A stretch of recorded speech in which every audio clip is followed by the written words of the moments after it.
Hello, welcome to News Center. I'm Parikshit Luthra. The big story we are tracking this evening: India and the US are making progress towards a deal after a week of negotiations in Delhi. The US delegation was led by Assistant US Trade Representative Brendan Lynch. Indian government sources have said that the talks were productive and remain confident of an interim deal before the 9th of July deadline. Sources also said that the negotiations helped in making progress towards a mutually beneficial and balanced agreement. Both sides negotiated on market access, technical barriers to trade, customs and trade facilitation, and legal framework as well. We're now joined by former Foreign Secretary Kanwal Sibal and Anjali Prasad, former Indian Ambassador to the World Trade Organization. Thank you very much for joining us. Ambassador Sibal, what's your sense on the current status of negotiations? The US, it seems, wants to maintain that 10% baseline tariffs. They all also want access for US wheat, rice, maize and dairy. These are red lines for us. Do you think it's realistic for us to expect an interim deal before the 9th of July? Well, we are presenting a positive picture, which in diplomatic terms is a good strategy, because we have also to see how we address our own public opinion. This 9th July deadline that has been imposed means that actually we are being coerced into reaching some kind of an agreement. This is a form of an ultimatum, frankly, if you look at it that way, that that by 9 July, if you can't, then those 26% or 27% tariffs across the board will be applicable to India. Now, in a sense, whether under this kind of duress we can get the kind of deal that we want, it will always remain a question, because the United States, especially President Trump, with his extremely erratic behavior and his obsession with tariffs, has got the upper hand. And since the United States is our biggest trade partner today, we have to see how we can protect our interests and not get locked into a battle with the United States, which could cost a lot of several sectors of our economy. But let me also say that the United States, two things. One, that they will not make much of a concession to us. They are negotiating from a position of strength, not only with us, but with everybody. And secondly, it's Trump's unpredictability and erratic behavior and his obsession with tariffs. You never know. I mean, you can reach an agreement, but this agreement may not be found satisfactory by Trump, or they may change the basis of the agreement at some future dates. There is no certainty that any agreement you reach would be durable, as we've seen in his conduct elsewhere. But having said all that, if we can achieve a satisfactory deal, despite all the pressures that the United States is putting on us, and you've outlined the areas on which they are putting pressure. On agriculture, I don't think we can make the kind of concessions they want. On dairy, also, the non-tariff barriers we have, I don't think we can lift them. In some areas, yes, walnuts, pistachios, almonds, things like that, we can give them satisfaction. In some other areas too. Digital trade, as well as the other issues that are there on the table, these are complicated issues. They can't be decided in a hurry. You can lay the benchmarks as to what are the kind of concessions both sides can look at. There is also the question of government procurement. You not mentioned that. Okay. But clearly the United States wants to also have access to that. And this is a very sensitive issue. So these are complicated issues. I think we're looking at some kind of a interim deal, partial deal before 9 July. And then the basis of longer-term discussions for the for a larger deal by October. Exactly. Will carry on. Right. I'm going to come back to you, Ambassador, but let me get in Ambassador Anjali Prasad. Ambassador Prasad, thank you so much for joining us on the program. Let me begin by asking you, clearly the US is putting a lot of pressure in India, one, to maintain the 10% tariff, also to drop non-tariff barriers and give significant concessions. How much leverage do you feel India has at this juncture, considering the time is running out? Thank you very much for having me on this program. First of all, I would like to say that I agree entirely with what Ambassador Sibal has just said. We appear to be in a situation of coercion. And meeting this 9th July deadline on very, very technical and difficult issues like digital trade, technical barriers to trade, and legal framework is, I think, not practical. First of all, we would need to see how much we are willing to bend to the United States on our critical interests. We have to remember that this is a trade deal like this is a derogation from the multilateral system, which was formulated as an equitable rules-based system for economies, particularly like India, which are in a developing situation. We may be the fourth, fifth, XYZ largest economy in terms of GDP. But let's not forget that's because of our largest population. We've got to look at all these things from the point of view of the per capita income or the per capita GDP. We are not equals in this negotiation, certainly. And as Ambassador Sibal said, the US has an upper hand and they are being aggressive.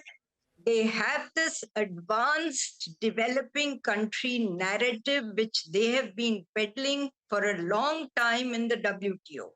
And they want to put India in that advanced developing country narrative. And they are interested, let's be very blunt, only in our market.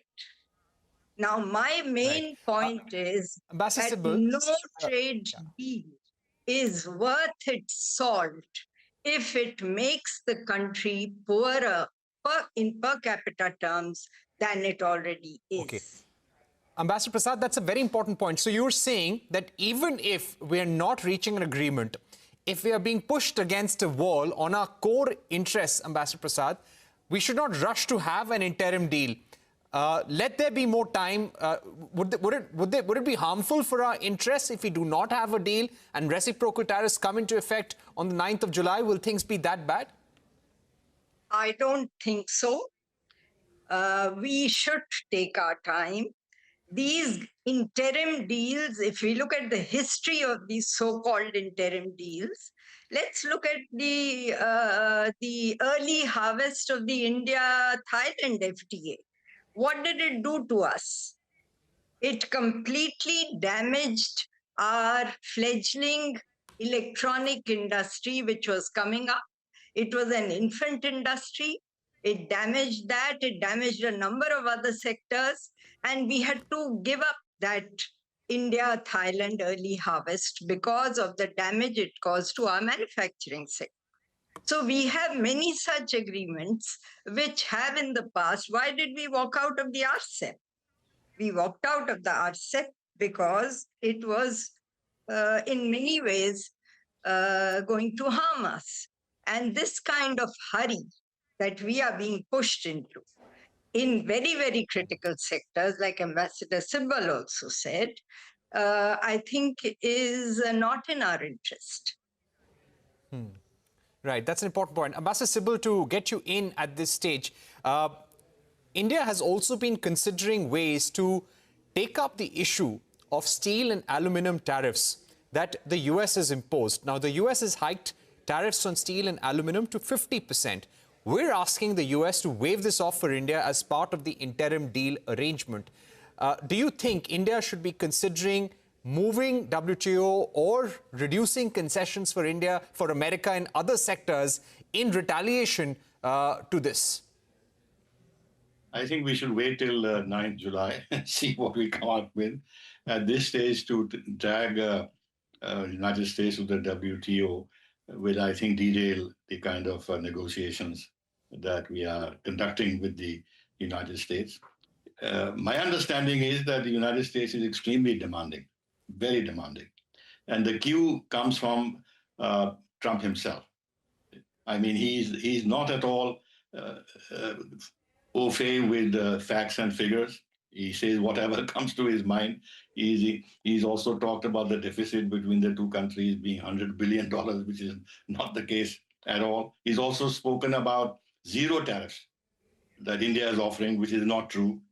Howard Lutnick at the US-India Strategic Partnership Forum the other day in Washington, D.C., a few days ago, was very aggressive in terms of India opening up agriculture. So they're going to make strong demands. Uh, and if in the interim deal we agree to these strong demands, it is not going to end there. Then in the future negotiations, they will make more demands. In other words, the pressure is coming right from the top, where the uh, the litmus test for any satisfactory trade agreement between India and the United States has to be what Trump wants. And for Trump, That's his right. tariff business is absolutely the centerpiece of his entire foreign policy, not geopolitics. And mind you, although you not asked me the question, now in return we want access to technology and more investment and this and that. But he goes and tells Tim Cook that India can take care of itself. Don't manufacture iPhones in India. Now, if this is said, then what are we going to get in return from this? It doesn't necessarily mean Absolutely. that Apple will bend or others will not come in because the Indian market is very attractive. That's an important point. Others in the way. Ambassador Sibal, that brings me to my next question. Look at what China is doing in those negotiations. They're making this about rare earth. They're making this about visas for Chinese students. They're talking about how the Chinese national interest, the interest of an average Chinese, has been hurt. And they're making a large-scale negotiation out of this. Ambassador Prasad, do you feel that we can take a cue from what China is doing, and as Ambassador Sibal is also saying, demand a larger basket of things in response to the kind of pressure that the US is putting? Can we ask for GSP? Can we ask for assurances on H-1B, on visas for Indian students? Can we make this a larger exercise in our national interest? Look, we can make it a larger exercise, but my assessment is that neither GSP nor visas will make any headway with the kind of things that have already happened. My point here is that we are basically trying to reverse the damage that the US has already, seemed to have caused us by trying to lower tariffs and trying to appease them in a way, I would say. We should stick to the agenda. I do not, and within this agenda, we should stand firm, because at the moment we are in a situation where we need to defend our policy space in all these areas. Agriculture is extremely sensitive. Manufacturing has become sensitive because it is now a sector which is completely decimated. Similarly, digital trade, we haven't even arrived at an agreement multilaterally. Then to go into a derogation of some sort, which a bilateral trade deal amounts to, appears to be a little too early and too premature to my way of thinking. So All I right. think We've completely run out of time. Yeah, but thank you so much, Ms. Prasad and Ambassador Sibal, for joining us. Very, very important views. So there is clear coercion on the part of the United States, and there's a need for India to stand firm. But possibly we also need to get some kind of interim arrangement going in the next few weeks. We're taking a short break, but don't go anywhere. The news continues on the other side.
Welcome back. You're watching News Centre. The Union Cabinet has approved 2 railway infrastructure projects worth more than 6,400 crore rupees. The projects are aimed at enhancing connectivity and freight movement across Jharkhand, Karnataka, Andhra Pradesh. The projects will expand railway network by 318 kilometers. The project in Jharkhand runs through the coal belt and offers connectivity to Ranchi and Patna.